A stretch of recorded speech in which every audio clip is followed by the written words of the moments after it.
Assalamualaikum warahmatullahi wabarakatuh. Perkenalkan, nama saya Alda Hilmiah dan saya dari sekolah SDN 1 Landasan Urin Tengah akan menceritakan cerita yang berjudul Andaru oleh Aliman Syahrani. Sudah beberapa hari ini langit di atas balai Gunung Paninjauan menjadi hitam. Bongkahan awan bergumpal-gumpal menyerupai pusaran gelap dengan bunyi gemuruh. Lalu disusul dengan selitan cahaya kilat dengan gelegar guntur. Sedangkan daerah di sekitarnya normal seperti hari-hari biasa, seolah-olah tidak terjadi apa-apa. Keadaan itu berlangsung 7 hari, 7 malam tanpa henti, bahkan semakin dahsyat. Pada hari ke-6, semua penghuni balai Gunung Paninjauan pun pergi mengungsi ke tempat yang diperkirakan aman. Sementara di dalam balai, rupanya masih ada 2 orang yang tidak ikut mengungsi. Mereka adalah Datuk Lungkut dan cucunya laki-laki. Datuk Lungkut sudah tidak bisa lagi berjalan. Para penghuni balai Gunung Paninjauan pun membujuk Datuk Lungkut agar ikut mengungsi. Tetapi Datuk Lungkut menolak dengan halus. Bagi para penghuni balai Gunung Paninjauan dan seluruh masyarakat Dayak Meratus, Datuk Lungkut adalah sosok panutan dan sekaligus tokoh spiritual mereka. Selama ini, Datuk Lungkut menjabat sebagai damang dan balian.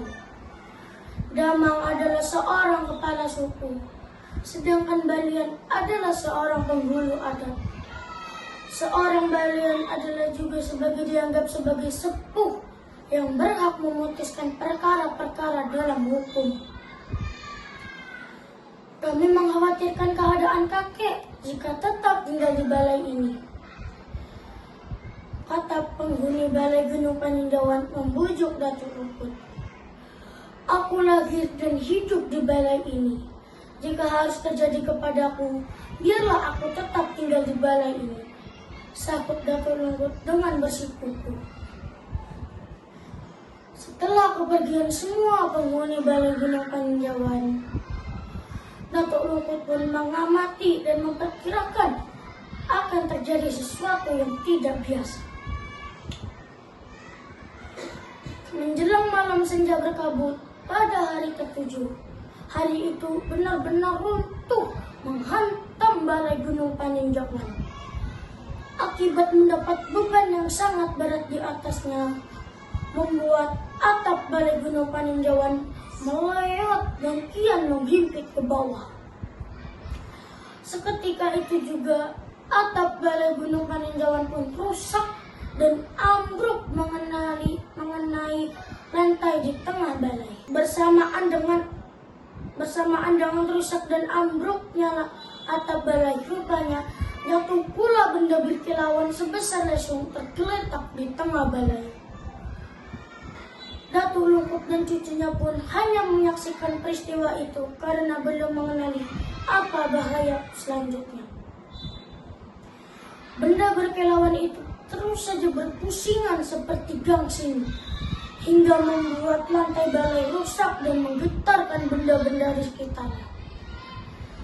Andaru! Andaru! Andaru! Tiba-tiba Datuk Lungkut berteriak histeris kepada sang cucu. Siramkan air panas! Siramkan! Teriak Datuk Lungkut lagi menyuruh cucunya. Sang cucu pun menimba air mendidih di dalam kawah dan terus menyiramkannya terus-menerus ke benda berkilauan itu.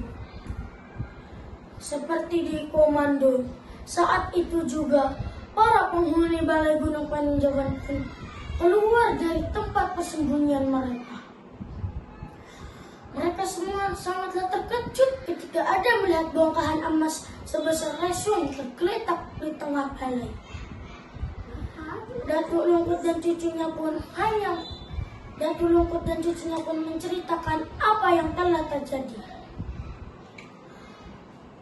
Para penghuni Balai Gunung Paninjauhan pun mengadakan musyawarah yang dipimpin langsung oleh Datuk Lungkut. Atas kesepakatan bersama, bongkahan emas itu dibagikan ke semua warga Balai Gunung Paninjauhan. Tentu saja, Datuk Lungkut dan cucunya pun mendapatkan bagian yang lebih besar. Beberapa hari kemudian, datanglah seorang pedagang keliling yang berasal dari Martapura pergi berkunjung. Seperti mana kebiasaan jual beli di masa lalu, masih menggunakan sistem barter atau pertukaran antara pedagang dan pembeli. Para penghuni Balai Gunung Paninjauhan pun memborong habis semua dagangan si pedagang. Hari itu juga, para penghuni Balai Gunung Paninjauhan pun menukarkan emas milik mereka. Karena barang si pedagang sudah habis, si pedagang pun bermaksud untuk pulang. Namun, karena jumlah emas tersebut cukup banyak dan berat, si pedagang pun tidak bisa membawanya sekaligus. Setelah beberapa lama berpikir, akhirnya si pedagang pun memutuskan untuk membuat sebuah rakit bambu. Agar ia bisa membawa semua emasnya melalui pun memutuskan untuk membuat sebuah rakit bambu. Agar ia bisa membawa semua emasnya melalui aliran sungai. Tetapi keinginannya itu mendapatkan peringatan dari para penghuni Balai Gunung Paninjauhan. Arus di sini sangatlah deras dan banyak jeram yang sangat berbahaya, kata seorang penghuni Balai Gunung Paninjauhan pun mengingatkan. Tetapi saya tidak bisa membuatnya sekaligus kalau hanya dengan memikul jar saja, jawab si pedagang.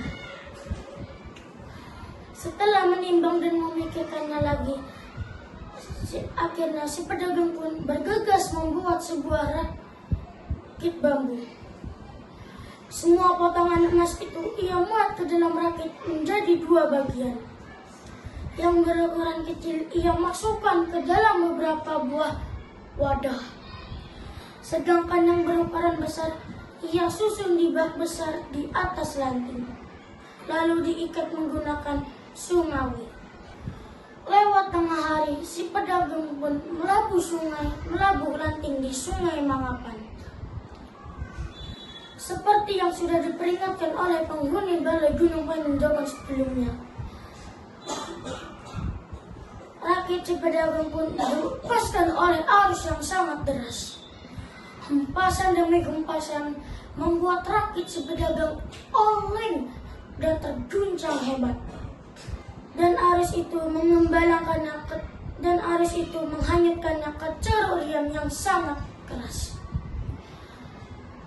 Mendapatkan tumbukan dan hempasan yang sangat keras membuat sungai pengikat longgar dan dengan seketika itu juga terputus. Seketika itu juga biji-biji di dalam wadah tumpah dengan pula potongan emas yang lebih besar berguguran di Sungai Mangapan. Sesampainya di Martapura, tak sedikit pun emas yang ia bawa karena semuanya telah terjatuh ke dalam Sungai Mangapan. Penyesalan adalah guru terbaik dalam kehidupan, tetapi datangnya selalu terlambat. Si pedagang pun sangatlah menyesal karena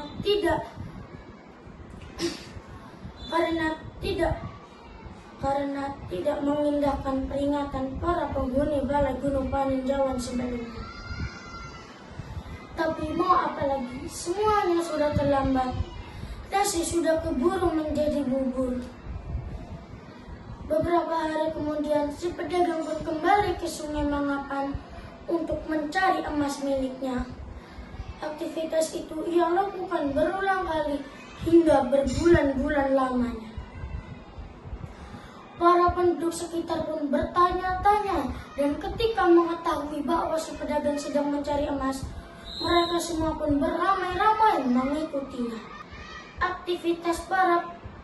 Aktivitas pedagang dan para penduduk yang sedang mencari emas dinamakan pula dengan mendulang emas. Seiring berjalannya waktu, kegiatan para penduduk yang sedang mendulang emas pun tersebarkan ke seluruh pelosok pegunungan Maratus dan sekitarnya. Aktivitas para penduduk yang sedang mendulang emas pun tersebarkan ke seluruh pelosok pegunungan Maratus dan sekitarnya. Menurut para penduduk sekitar, lokasi pendulangan emas itu berkisar di sepanjang Sungai Mangapan. Nama-nama tempat mendulang emas itu masih ada sampai sekarang, tetapi saat ini aliran Sungai Mangapan dinamakan pula dengan Sungai Paramasan. Paramasan dihubungkan pula dengan aktivitas para penduduk yang sedang mendulang emas. Paramasan juga berarti tempat atau lokasi pendulangan emas.